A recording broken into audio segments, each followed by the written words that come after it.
Merci Madame la Présidente, merci Madame la Présidente du Conseil d'État, Mesdames et Messieurs les conseillers d'État, chers collègues.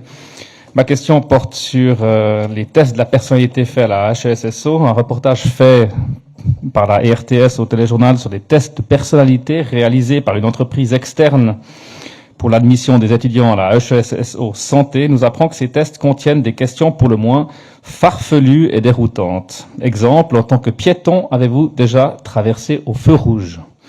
Ou enfant, pouviez-vous observer des fourmis durant toute une après-midi ? Outre le fait qu'il est très curieux de sous-traiter une telle tâche liée à la formation à une entreprise privée, cela m'amène à poser la question orale suivante. Ces questions qui visent à faire des sélections ont-elles pour but d'uniformiser et standardiser les étudiants ? Merci, Monsieur le député. Madame la conseillère d'État, Cécile Marel, pour la réponse. Madame la conseillère d'État, la parole est à vous.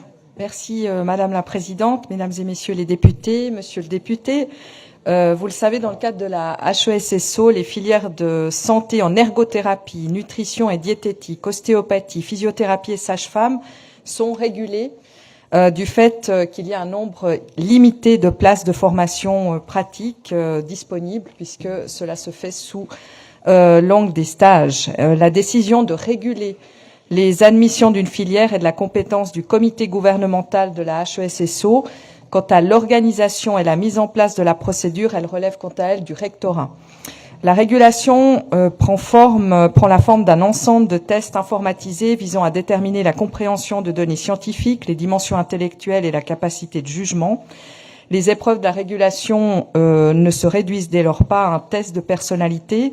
Celui-ci n'est qu'un élément parmi d'autres et cette partie du dispositif de régulation est conçue afin de prendre en compte les qualités humaines sous l'angle de 3 critères.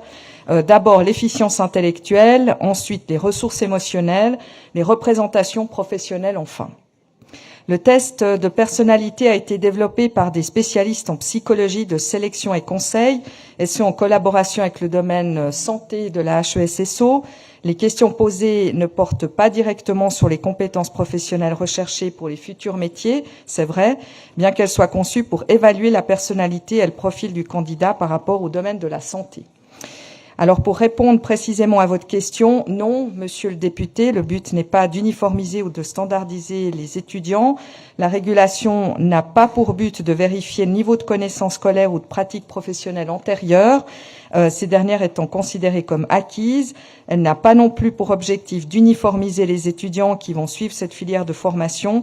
La démarche, selon la HESSO, vise essentiellement à retenir les candidats dont les chances de réussite sont les plus élevées d'après l'aptitude cognitive et le profil personnel. La pratique depuis plusieurs années de ce mode de régulation a démontré un fort taux de réussite des étudiants, ce qu'on appelle un fort degré de prédictabilité qui a été retenu dans la suite en tant qu'indicateur de pertinence. Alors, je vous informe que cette question des tests de personnalité qui s'intègrent dans l'ensemble des tests de régulation seront mises à l'agenda d'une prochaine séance intergouvernementale de la HESSO, s'agissant d'avoir des explications plus précises encore de ce mode précis de régulation. Et puis, normalement, un rapport sur les admissions dans le domaine des professions de la santé est aussi en cours. S'il y a lieu, je vous en informerai. Je profite de la même occasion pour vous indiquer que sur la question des post-docs à l'université, la question est réglée. Merci.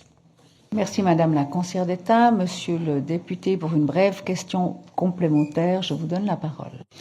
Merci Madame la Présidente. Non, j'ai pas de questions supplémentaires, c'est juste une petite remarque. Je suis pas certain que moi-même je serais accepté dans dans l'HESSO parce que vous avez dit que les questions permettaient de savoir si les candidats avaient les capacités intellectuelles pour terminer leur cursus. Personnellement, j'ai traversé au rouge et non, je suis incapable de regarder des fourmis pendant toute une après-midi. Et je vous remercie Madame la conseillère d'État.